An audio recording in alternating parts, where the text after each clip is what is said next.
Bonjour famille, on est toujours en route pour la plantation. Je pense qu'on en a encore pour 1 heure. D'ici 1 heure, on devrait arriver. On avance. Ceux qui savent où on est, ils sauront là où on est. Ah, je vous tiens au courant. À tout à l'heure.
On avance, on avance, on avance.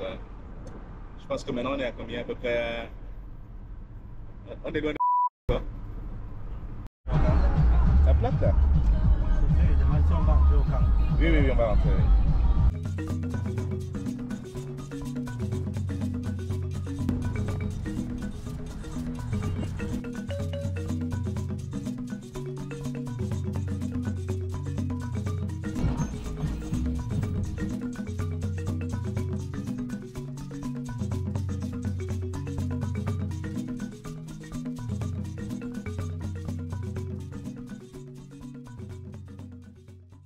Euh, pour l'instant, pas besoin de. Je vais juste filmer un peu le camp pour voir comment c'est. Comment c'est là-bas? À l'intérieur. Ouais, ouais.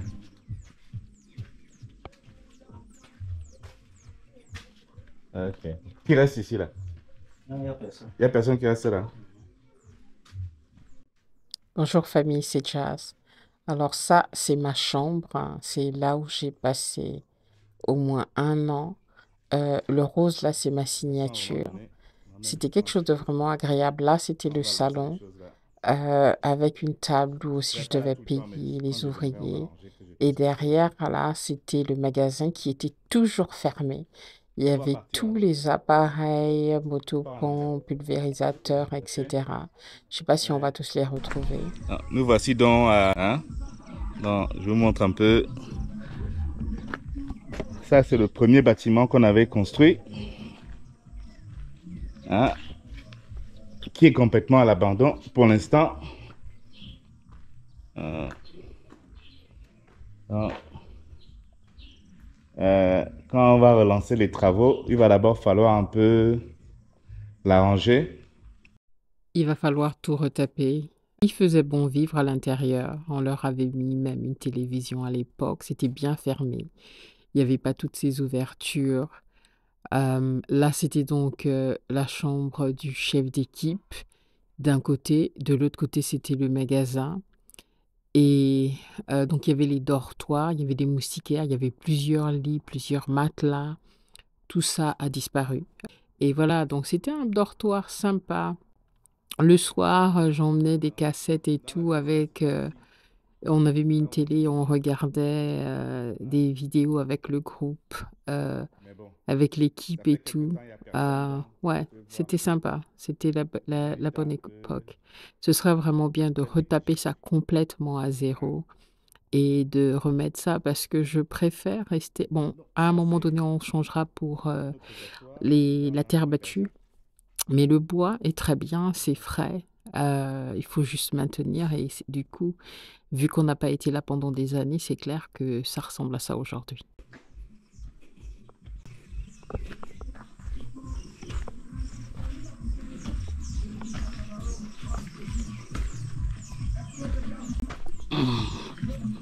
Donc, et là, on a construit ce bâtiment après. Euh, alors, donc, du côté là, c'est les toilettes. Il y a deux parties.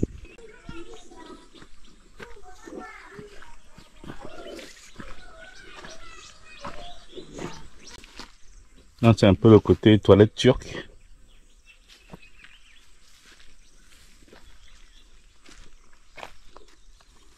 Vous voyez les avocats, comme moi. Et les gars, les avocats là sont comme du beurre. Ils sont bons comme c'est Ah, il pas n'y a plus de permis. siège, je vois. Pourtant, il y avait un siège à une époque.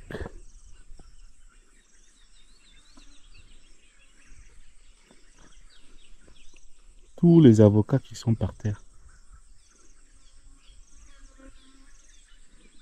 Hmm. Alors là, je venais juste de baigner du gravier. Il y avait également du sable, sable blanc, le sable de Sanaga. Et je vois que tout ça, le sable, je vois qu'il y a encore quelques des petits restes, hein. Ici, là, c'est l'ancien poulailler.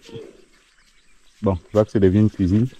Mais le gravier, je ne le vois plus du tout. C'est un gravier qui venait d'être bainé. Et malheureusement, il y a eu la crise et il y a eu la pandémie. Parce que j'étais en train de construire la maison que vous voyez dans le fond, derrière. Serge va s'y approcher. Alors, ça, c'est notre maison au village. Dans ce village, à la plantation. C'est également la maison qu'on va tourner en maison d'eau. J'ai hâte.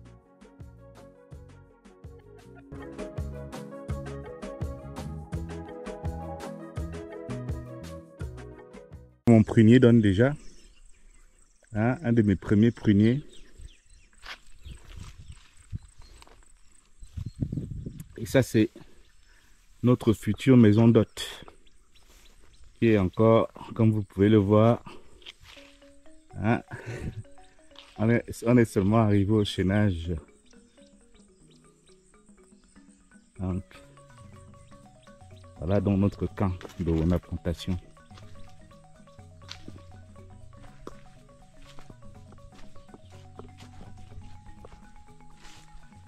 Donc,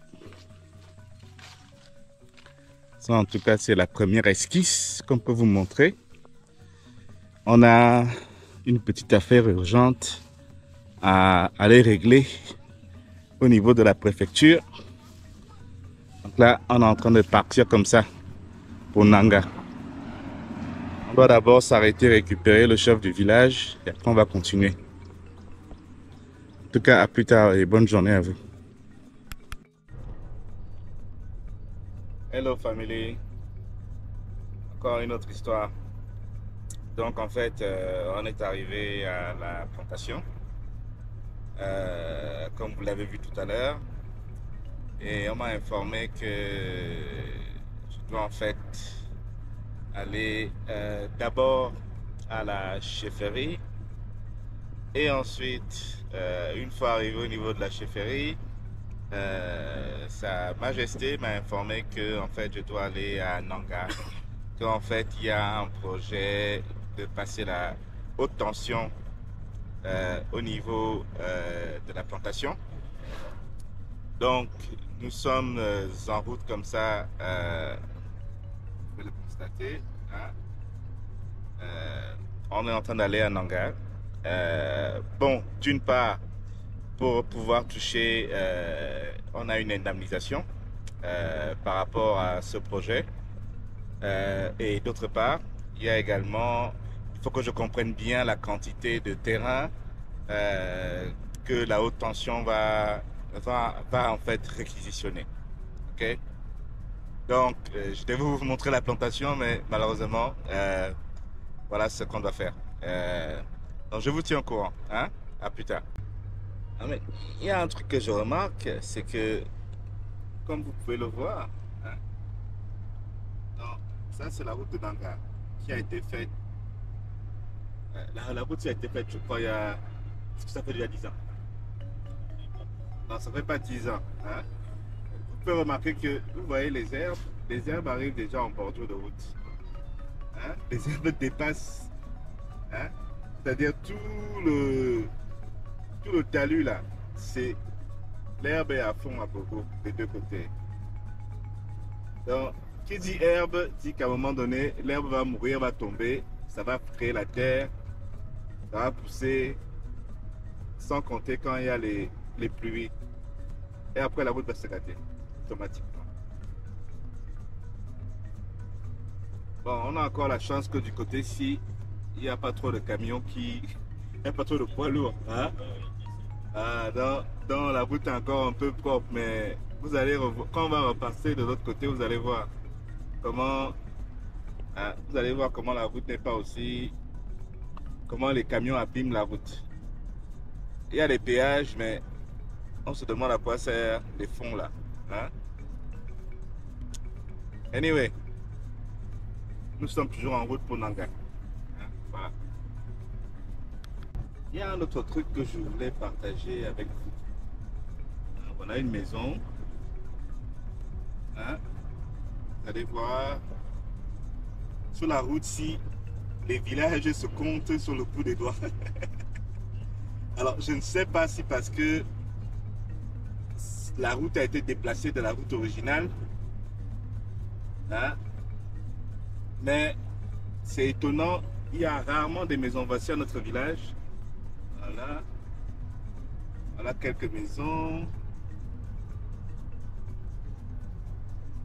Après on roule. Il n'y a rien, il n'y a personne. Hein? Mais je suis sûr que si tu essaies d'aller t'installer là, hein, il y a quelqu'un qui va arriver de quelque part. Hein? Je te dis. C'est-à-dire, on voit encore la forêt. Hein? C'est bien, comme on dit, la forêt est là. C'est très différent quand on prend la route de Bafoussam, par exemple. Hein? Où vraiment là, c'est...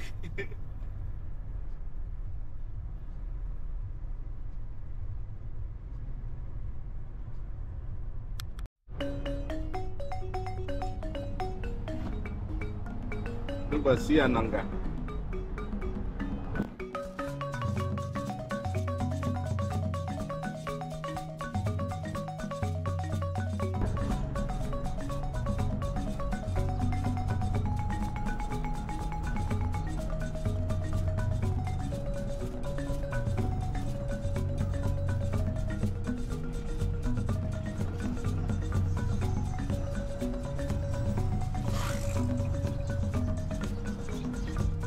Nous allons aller au niveau des domaines. Et on va comme ça.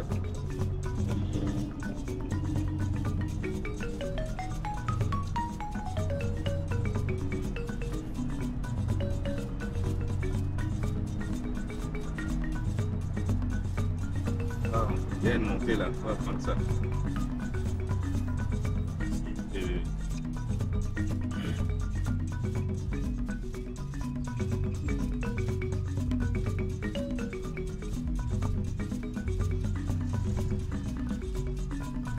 C'est la sous-préfecture. Là, on a c'est la préfecture. Voilà. On va continuer. Tu vois le bâtiment, ça c'est le palais de justice en face.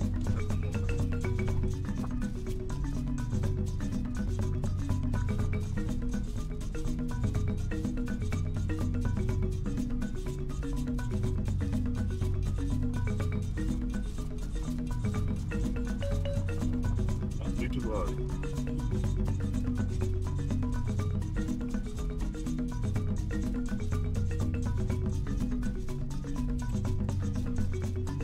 On va arranger la route un jour. Voilà, on va ici. Là, si on peut rentrer. On va là. Attends, moi je vais descendre. Bon, nous voici finalement, je suis arrivé à Nanga. Donc, une fois qu'on est arrivé au niveau des domaines, on nous a expliqué que, en fait, pour toucher l'argent en question, il y a une petite procédure à suivre où on doit remplir des formulaires et ensuite aller au ministère de l'eau et de l'énergie, vu que c'est la haute tension. Et donc, c'est eux qui vont donc pouvoir nous payer ce qu'il faut. Hein? Donc là, nous sommes au centre-ville de Nanga. Hein? Je vous montre un peu. Donc, voilà la station de service. Hein? Donc, vous pouvez voir, là, il y a un petit cyber. Donc là, il y a les formulaires. Hein? Et voilà, ici, là, c'est Nanga. Hein? Et voilà mon super bras droit, hein, qui m'amène partout. Donc voilà, ok? Donc, je vous tiens au courant comment les affaires avancent. Et voilà. À plus tard. Bonsoir famille. Donc là on est en train de partir de Nanga. Finalement, après une course, comme on dit, une vraie course de pointe. Hein, où en fait on s'arrête d'abord à la préfecture de Mbanjok pour prendre des informations dans la sous-préfecture de Mbanjok. Hein, la sous-préfecture de Mbanjok nous envoie à la préfecture, tu peux pas, hein, nous envoie à la préfecture de à Nanga. En fait, arrivé à Nanga, non, il nous envoie au service cadastre, voilà. Et moi aussi, je voulais un peu comprendre exactement quelle était la surface que la haute tension allait prendre sur notre terrain. Donc, j'ai pu rencontrer le géomètre qui m'a montré l'information. Et ensuite, j'ai pu rencontrer les services concernés. À la fin, donc, j'ai pu rencontrer le service du ministère de l'eau et de l'énergie, dans le ministère des mines, qu'on appelle comme ça. Donc c'est eux en fait qui sont responsables de faire les dédommagements par rapport à la haute tension. Donc très facile, ils m'ont demandé une photocopie de ma carte d'identité avec les signatures et tout ça, chose que j'ai pu effectuer rapidement. Mais il y avait un petit problème.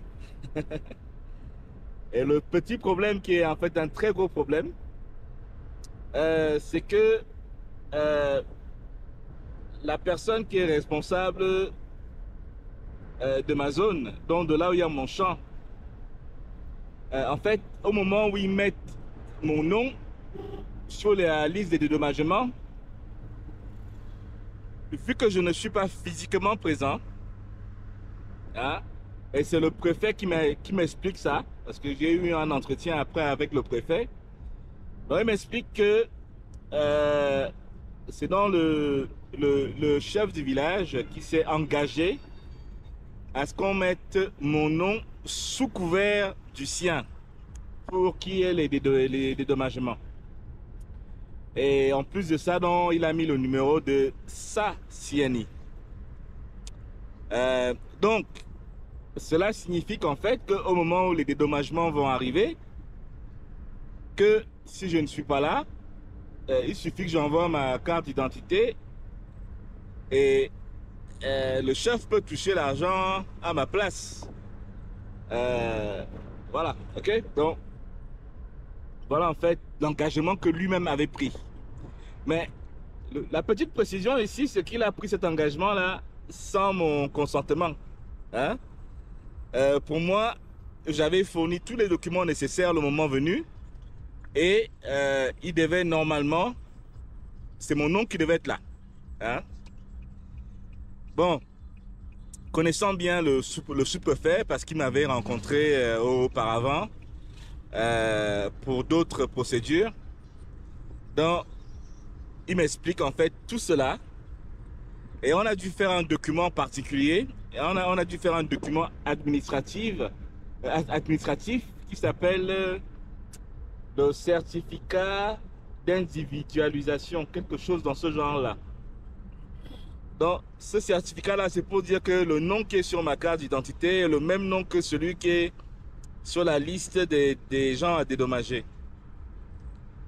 Et voilà en fait comment on arrive à débloquer la situation. Hein? Mais tout ça s'est bien passé grâce à une personne particulière qui est le géomètre.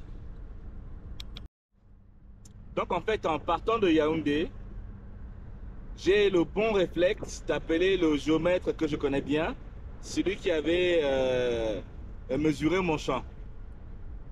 Et bon, moi je l'appelle surtout pour savoir quelle est la quantité de terrain que la haute tension allait nous prendre. Mais quand j'arrive sur place et que je rencontre certains de ses collègues du ministère des Cadastres, ces gens-là me guident bien vers les bonnes personnes. Mais je vais également le rencontrer et je lui demande s'il peut venir avec moi, s'il peut me rendre ce service de venir avec moi et en fait de m'aider, quoi. Et c'est en fait lui, le fait qu'il est avec moi, il connaît ses autres collègues du ministère des Mines. Hein? Donc ça facilite un peu les échanges, ça évite qu'on se pose trop de questions et les documents circulent, tout est fluide. Et on a pu enfin partager, en fait tout s'est bien passé, on a même pu partager un repas tous ensemble et toutes les informations nécessaires ont été envoyées à Yaoundé pour que je puisse être dédommagé. Et donc, demain matin, je pourrai aller à Yaoundé et recevoir mon chèque qui correspond au montant en question. Donc là, nous sommes en plein retour. Nous repartons comme ça sur Yaoundé.